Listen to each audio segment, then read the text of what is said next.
other people questioning, well, why do you want to do this? Even my partner going, well, why? Why do you want to go and meet this man? I never give it a thought. I know this sensibly. I never give it a thought that this man is the man that killed my parents. I've got about 10 999 calls coming in for the A1M northbound. One lorry on fire and a 5-car crash at Durham by the looks of it. Yes, do you want a full closure on top of 61? Yes. Stop. Northbound and southbound between 60 and 62, total closure. My Auntie Julie answered and she says, I'm sorry. And I just couldn't get anything out of her. I'm sorry. And I said, will you tell us what the hell's going on? And she says, I'm sorry, your mum and Dave's passed away in a car accident. Jesus Christ. LA 327. Given the gravity and the size of this scene, I suggest we call out additional accident unit because it's literally like a bomb's gone off. There's 2 deceased that are badly burned. Definitely deceased. Maybe more in the vehicle that's been hit by the heavy. I had a joint funeral. And then go on to a funeral director. Can I have 2 thumbprints? Can I have the thumbprint from Dave and a thumbprint from your mum? And the funeral director shaking her head. And I knew at that point that it was bad. The guy over there who's been took by them is the driver of this wagon. This one here? Yeah, Ion somebody. What happened? Well, everything happened too fast. Everybody pulled the brakes super fast. Okay. Well, not super fast. And I didn't have time to react, for such a big machine. Yeah. And it wasn't till New Year's Eve of 2021, thereabouts, that the police told us that he'd been using his mobile phone. Have you got your mobile phone with you at the moment?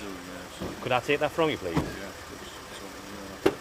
Of course, I knew my phone was in my pocket, and I knew it's going to come up. If people get involved in accidents and people die, you can't hide that. It was a bad choice, really bad choice. His barrister apologised to the family on his behalf, but I wanted to hear it out of his mouth. I wanted to see for myself whether he was being true. When I seen the videos, I don't know, I can't explain it. It's just something. It's so disturbing. I have to pay for my mistakes. Away from the real world and friends and family.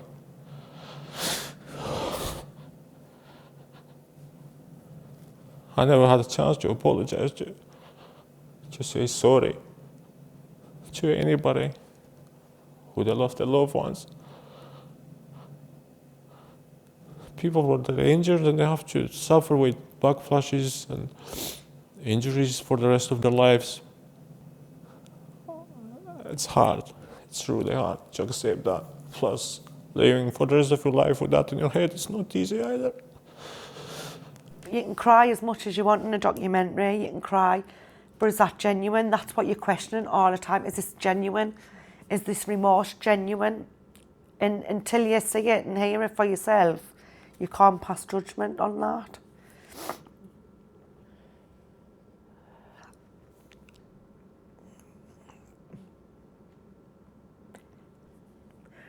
I wanted him to know the destruction he'd left behind. I wanted him to know that she left grandchildren behind, the person that they both were. They were people. They weren't a name in the paper. In my head, originally, I wanted him to be a monster. I wanted him to be this horrible, nasty man. And when you meet him, you go, well, you're not. But why are you not? Why are you not this person that I wanted you to be? You're just a normal man. The way I could describe it was like sitting with a friend, having a conversation with a friend about what you'd been through. And in my mind, I never give it a thought. I know this sensibly. I never give it a thought that this man is the man that killed my parents. I didn't plan to do any harm.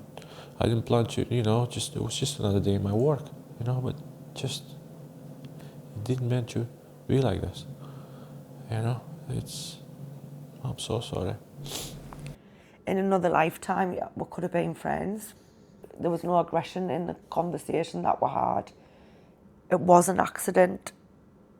He didn't intentionally get up that morning and say, right, I'm going to go ahead, I'm going to go in my truck and I'm going to go down the motorway and I'm just going to cause absolute mayhem and destruction. He didn't want that. He didn't want to be in jail.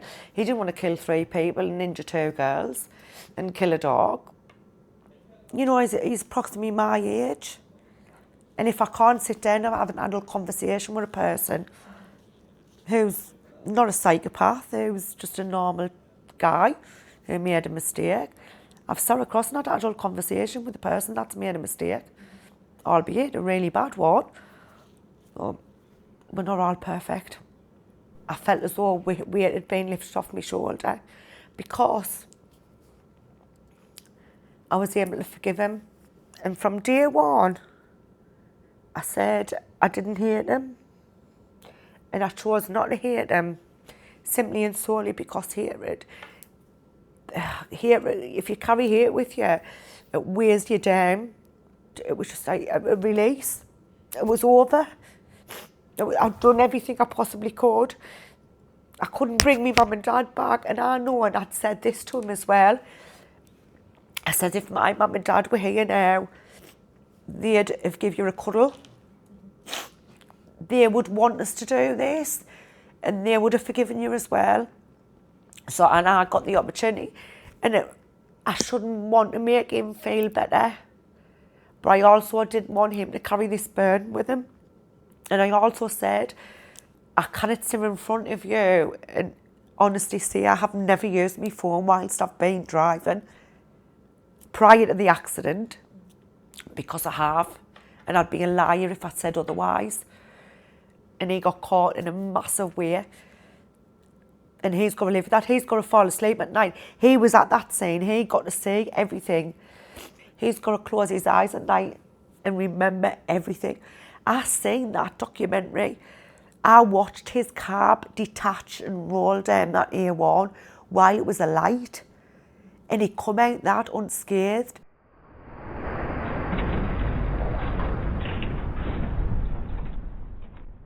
I'd like to think the documentary had an impact on people, but they want to walk with me to school every morning at 9 o'clock on rush hour and watch how many people in that rush hour are using the mobiles. Put your phones away, because it happens to normal people. I never thought for a million years that I would have no parents because of some person using a mobile. You can't tell me that you need to answer that call or a text.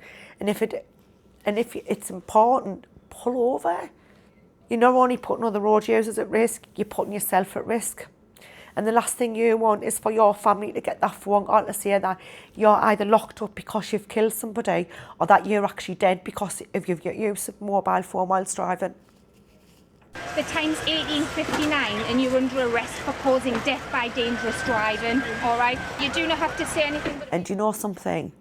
It's those people that are on the phones are the first people that stand in court and cry their eyes out because they killed somebody and they've got the potential of going to jail. And it's them that's put themselves there.